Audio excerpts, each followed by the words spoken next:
आज के टॉपिक में हम ये सीखेंगे कि किसी दी गई संख्या में इकाई का अंक क्या होगा।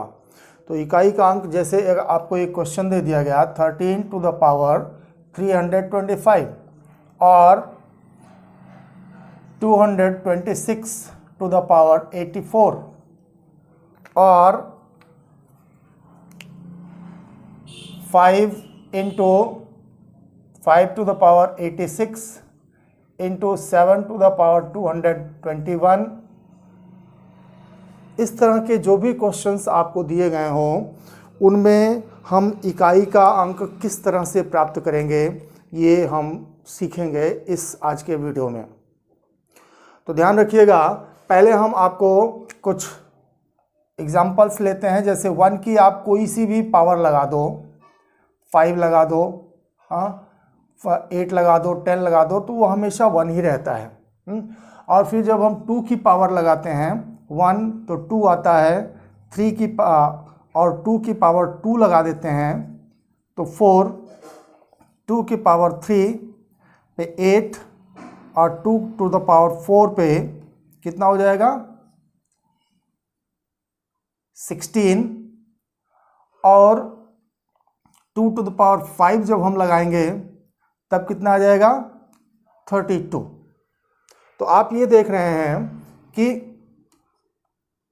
ये आफ्टर 4 जब हम फिर रिपीट करते हैं 2 टू द पावर 6 तो ये 64 आ गया। यहाँ से अब आप देखिए ये 4, यानी कि 4 पावर के बाद सभी में पुनः वही जो इकाई के स्थान पर जो संख्या है वो रिपीट होती है। तो जब ये जरूरी नहीं है कि केवल 2 में ही हो रहा हो, ये जितनी भी संख्याएं आप लेंगे, चाहे उसके अंक इकाई का अंक 3 हो, 4 हो, 5 हो, 6 हो, 7 हो, 8 हो या 9 हो, सभी में 4 के बाद, 4 पावर के बाद वही अंक रिपीट होगा। इसी प्रॉपर्टी का हम यूज़ करते हुए किसी भी दी गई संख्या के इकाई का अंक ज्ञात करते हैं। वैसे तो अगर आप देखें तो हर संख्या के लिए कुछ अलग अलग फॉर्मूले भी बन सकते हैं, किंतु ये जो फॉर्मूला है वो यूनिक है, ये हर अंक के लिए वर्क करेगा, इसलिए हम इसी का यूज़ करते हैं। तो पहला एग्जाम्पल जो आपका दिया गया है 13 टू द पावर 325, इसको अब हम सॉल्व करके देखते हैं कि इसका इकाई का अंक क्या होगा। तो इसके लिए हम क्या करेंगे कि जो ये इसकी पावर है, इस पावर को 325 को हम डिवाइड करेंगे किससे, 4 से। जब 4 से डिवाइड करेंगे तो 4 8 32, यहाँ 5 आया, 4 एकम 4, 1 बचा। तो जो रिमाइंडर आएगा यानी कि शेष जो आएगा, शेष 4 से भाग देने पर शेष या तो 0 होगा या 1 होगा या 2 होगा या फिर 3 होगा। तो जब 0 होगा इकाई का अंक तो उसको हम कन्वर्ट कर लेंगे किसमें, 4 में। इस तरह से हम कन्वर्ट कर लेंगे, नहीं 0 ना लेकर के हम उसकी जगह पर क्या लेंगे, 4 लेंगे। तो जब इकाई का अंक 1 आए तो यहाँ पर इकाई का अंक 1 आ रहा है तो लास्ट जो इकाई का इसमें डिजिट है उस पर वही शेष जो है वो पावर लगा देंगे, तो जो अंक आएगा वही आंसर हो जाएगा। तो इसका इकाई का अंक कितना हो गया, 3 हो गया। समझ आ रहा है। अब दूसरा आप देखें, इसी तरह से दूसरा जो एग्जांपल आपका दिया है 226 टू द पावर 84 दिया है, समझिएगा ध्यान से। तो अब हम क्या करेंगे, इसकी जो पावर है क्या है, 84 है। 84 को हम 4 से डिवाइड करेंगे। हर केस में हम केवल 4 से ही डिवाइड करेंगे और किसी चीज़ से डिवाइड नहीं करेंगे। तो क्या आ जाएगा, 4 दूनी 8, 4 बचा, 4 एकन्नम 4। अब यहाँ पर आप देख रहे हैं कि जो शेष आ रहा है वो कितना आ रहा है, 0 आ रहा है। तो आपको यहाँ बताया गया कि जब शेष 0 आए तो उसको 0 ना लेकर के हम 4 ले लेते हैं, 4 ले लेते हैं। तो इसका जो इकाई का अंक है वो कितना है, 6। तो 6 की घात जब हम 4 लगाएंगे तो कितना हो जाएगा, आप इसको देख लें। तो 6 छंग 36 और 36, जल्दी से इसको गुणा कर लें। इस तरह से तो आपको स्क्वायर वाली ट्रिक बताई गई थी, उस स्क्वायर वाली ट्रिक का इस्तेमाल करें तो 36 गुणे 36 आप आसानी से निकाल लेंगे। 6 छंग 36 के 6 हासिल 3 आया, फिर 6 त्रिक 18 दूनी 36 और 3 39, फिर हासिल 3 आ गया, 3 त्रिक का 9 3 12, कितना आ गया 1296। तो यहाँ इकाई का अंक कितना हुआ 6, यही आंसर आ गया, इकाई का अंक 6। फिर हम दूसरा एग्जांपल लेते हैं। वैसे तो अगर आप देखें तो जैसे 6 है, 5 है या 0 है या 1 है, ये सब होने पर तो इकाई का अंक वही हो जाता है। लेकिन मैं आपको एक यूनिक फॉर्मूला बता रहा हूँ जो किसी भी अंक के लिए, मान लीजिए आपके दिमाग से मिस हो जाए कि कौन कौन से अंक हैं जिनमें इकाई का अंक वही रहने पे वही आता है, तो उस स्थिति में आप ये जो ट्रिक दी गई है, यूनिक ट्रिक है, ये सभी के लिए, सभी संख्याओं के लिए कार्य करेगी। तो आप इसको याद रखें और इसी का यूज़ करें। तो ये तो एक सिंगल संख्याओं के लिए हो गया।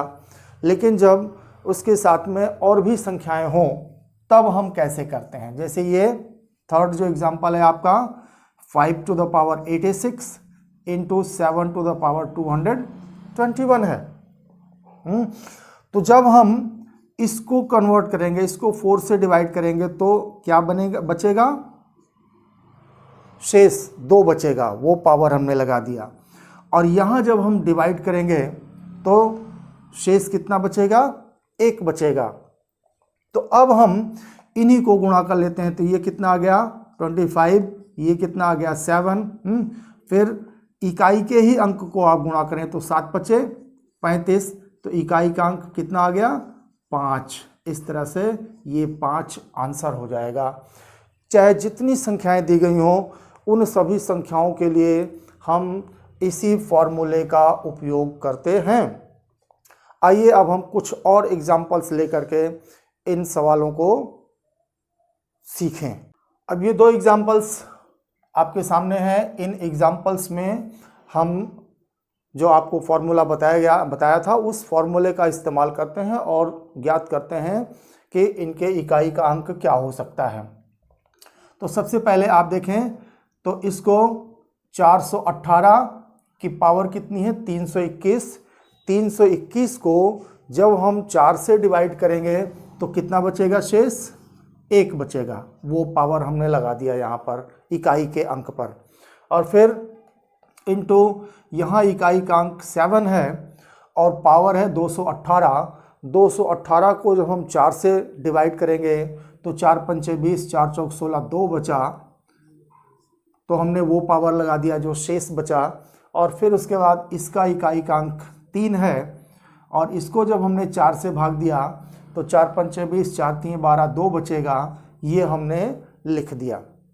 अब हमारी जो पावर है वो छोटी हो गई और ये संख्याएं भी छोटी हो गई। तो इसको जब हम करेंगे तो ये 8 आ गया और ये 7 7 49 आ गया और ये कितना आ गया 3 त्रिक का 9। अब हम 8, 9 और 9 को गुणा कर लेंगे तो 9 9 81। 81 में जब इसको गुणा किया तो 81 का इकाई का अंक 1 आया और उसको गुणा किया किससे 8 से, फिर 8 को 1 से गुणा किया तो 8, तो इकाई का अंक 8 ये आंसर आ गया। हमको लंबी कैलकुलेशन करने की ज़रूरत नहीं पड़ी, हमने इसी के माध्यम से जो फॉर्मूला था उसको हमने सॉल्व कर लिया, हमारा आंसर निकल गया। अब हम देखते हैं दूसरे वाले एग्जाम्पल में कि इस एग्जाम्पल में हमारा क्या आंसर आता है इकाई का। तो यहाँ देखें तो इकाई का अंक कितना है 3। स्टेप से समझते जाएं, केवल हमको इकाई का अंक लेना है।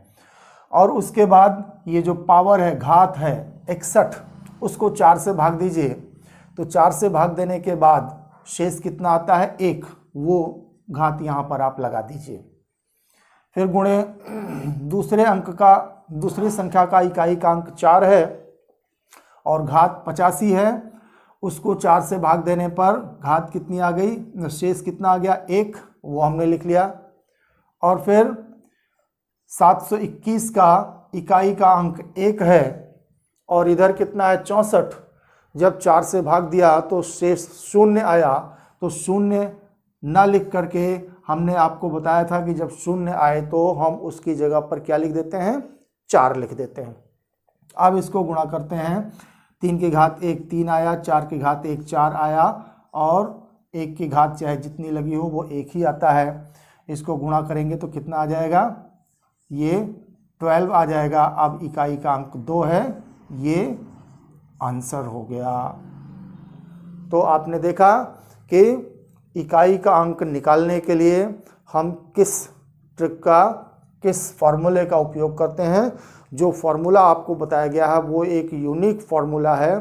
किसी भी संख्या के लिए, कोई भी इकाई का अंक हो, उसके लिए ये ही फॉर्मूला वर्क करेगा, ध्यान रखिएगा इसको। अब हम कुछ और प्रकार के क्वेश्चंस लेते हैं।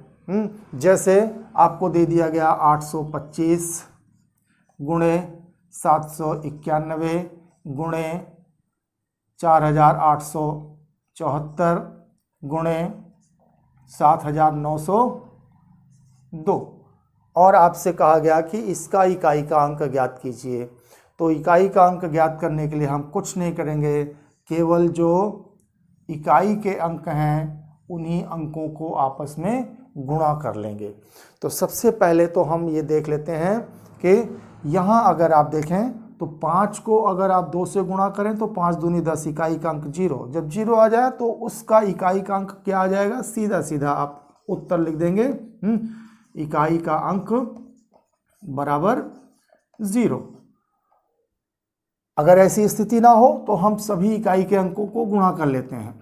5 1 4 2, 4 दूनी 8, 1 8 पंचे 40, कितना आ गया 40, इकाई का अंक 0 आ गया। ये हमारा उत्तर हो गया। तो कोई भी आपको सवाल इस तरह से दिया गया हो और आपसे कहा जाए कि आप इकाई का अंक ज्ञात कीजिए, तो आप इस विधि का इस्तेमाल करके इकाई का अंक बहुत ही आसानी के साथ ज्ञात कर सकते हैं।